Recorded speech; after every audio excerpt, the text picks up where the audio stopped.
Ginulat na naman. Sa gitna ng ingay ng global tennis, isang tahimik pero matinding pag-akyat ang muling bumasag sa expectations. Si Alexandra Ayala, mula world number 44, umangat sa world number 42 sa pinakabagong WTA rankings. 20 pwesto lang sa papel, pero sa tunay na laban. Isa itong signal. Buhay na buhay pa ang momentum at hindi pa tapos ang pag-akyat. Sa totoo lang, marami na ang nagtanong kung tapos na ba ang peak niya, lalo na matapos ang ilang early exits sa malalaking tournaments. Pero ito ang sagot ni Alex, hindi salita, kundi galaw. Hindi hype, kundi resulta. At doon nagsisimula ang tunay na kwento. Isipin mo, mula sa career high na top 30, bumaba pero hindi bumigay. Sa halip, bumalik sa training ground sa Spain at doon muling binuo ang laro niya. Mas kalmado, mas precise, mas lethal sa clay, at ngayon, top 50 ulit. Hindi lang basta ranking, ito ay posisyon. Ito ay foothold sa elite. At higit sa lahat, ito ay paalala sa buong mundo na may Pilipina na kayang sumabay, lumaban, at manalo sa pinakamataas na antas ng tennis.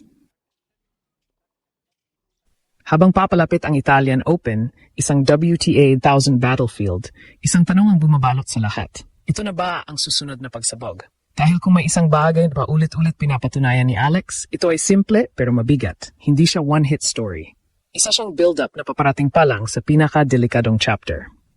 At kapag dumating yon, hindi lang ranking ang gagalaw. Pati mundo, mapapalingon ulit. Ito ang hindi agad napapansin ng karamihan. Ang pag-akyat ni Alex sa world number 42 ay hindi simpleng bounce back. Isa itong recalibration, isang silent rebuild na mas mapanganib kaysa sa biglaang breakout. Sa tennis, hindi linear ang progreso. Hindi ito diretso pataas. Ito ay cycle. Peak, drop, adjust, then attack again. At dito pumapasok ang tunay na difference ng elite players.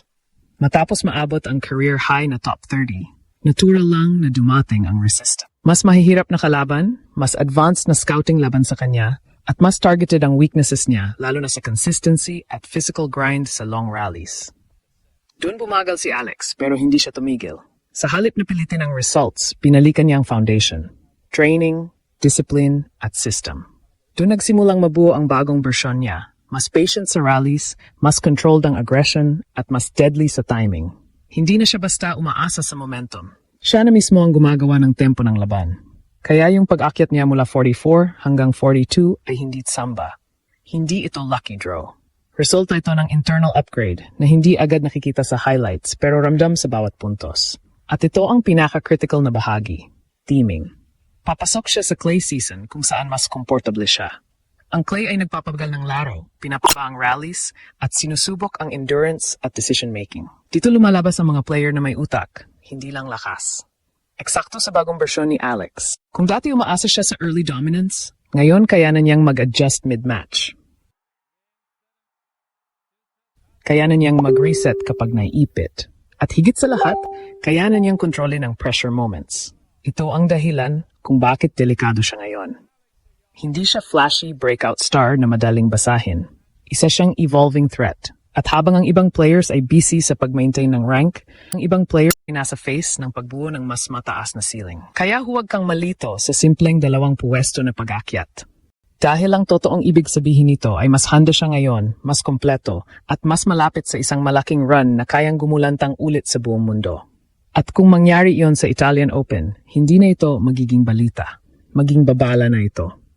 Ngayon, dito na pumapasok ang mas malalim na layer ng kwento, ang pressure ng susunod na hakbang. Dahil sa level na ito, hindi na sapat ang umaangat ka. Ang tunay na tanong, kaya mo bang manatili? At higit pa, kaya mo bang dominahin? Si Alex ay nasa pinakadelikadong zone ng isang rising player, yung pagitan ng promising at proven. Dito kadalasang nadadapa ang marami. Dito naubos ang hype, dito nasusubok kung sino talaga ang may pangmatagalan. At kung titignan mo ang landscape ng women's tennis ngayon, hindi biro ang laban. Halos bawat kalaban sa top 50 kayang maglaro ng high-intensity, high-IQ tennis. Walang easy matches, walang pahinga. Kada round parang finals. Kaya ang tanong, ano ang edge ni Alex? Ang sagot, evolution ng identity niya sa court. Hindi na siya yung batang fearless lang. Hindi na rin siya yung umaasa sa raw talent. Ang bagong Alex, marunong nang magbasa ng laban. Marami na siyang variations. Top spin control, angle creation, at higit sa lahat, patience sa point construction. Sa clay, sobrang critical nito. Dahil sa ibabaw na ito, hindi sapat ang malakas na palo. Kailangan mong mag-isip, maghintay at pumili ng tamang sandali. At dito nagiging asset ang bagong composure ni Alex. Pero hindi rin mawawala ang isang factor na hindi kayang i-train overnight. Experience under pressure. Ito ang magiging tunay na test niya sa Italian Open. Kapag dikitan na ang laban, kapag umabot na sa long rallies, kapag ang crowd ay laban o pabor sa kalaban, dito lalabas kung gaano na siya katibay mentally. Dito natin makikita kung ang rebuild niya ay sapat na para mag-convert ng close matches into wins. At tandaan mo, sa ganitong level, hindi mo kailangan manalo agad ng tournament para masabing successful ka. Minsan, isang upset win lang laban sa higher-ranked player, boom, nag-iiba ang trajectory ng career. At yun ang pinaka-nakakakilabot na possibility ngayon. Dahil si Alex, nasa eksaktong posisyon para gumawa ng ganoong impact. Hindi siya ang favorite, hindi siya ang target ng spotlight. Pero siya ang pwedeng sumira ng script. At kapag nangyari yon, hindi lang siya angat sa rankings. Magkakaroon siya ng presensya. Yung tipong kapag nakita ng kalaban ang pangalan niya sa draw, hindi na sila kampante. At doon nagsisimula ang tunay na pagpasok sa elite level. Pero kung may isang bagay na mas malaki pa sa ranking, sa stats at sa match results, ito ay ang epekto ni Alex sa identidad ng Pilipino sa global sports. Dahil aminin natin, sa tennis, hindi tayo kilala bilang powerhouse.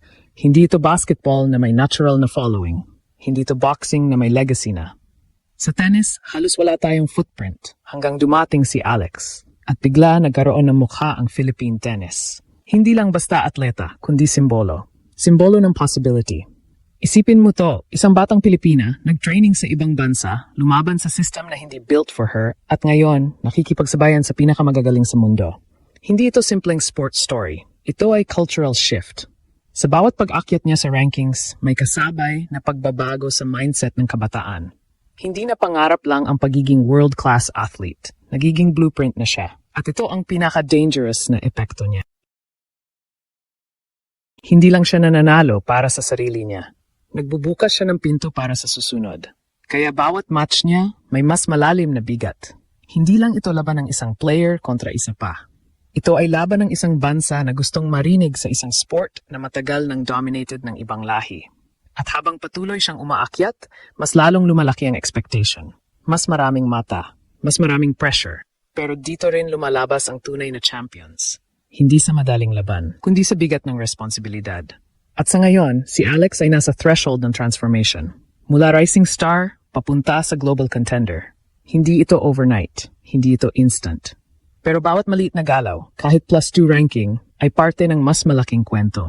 Isang kwento na unti-unting bumubuo ng isang bagong realidad na ang Pilipinas kaya nang lumaban sa mundo ng tennis.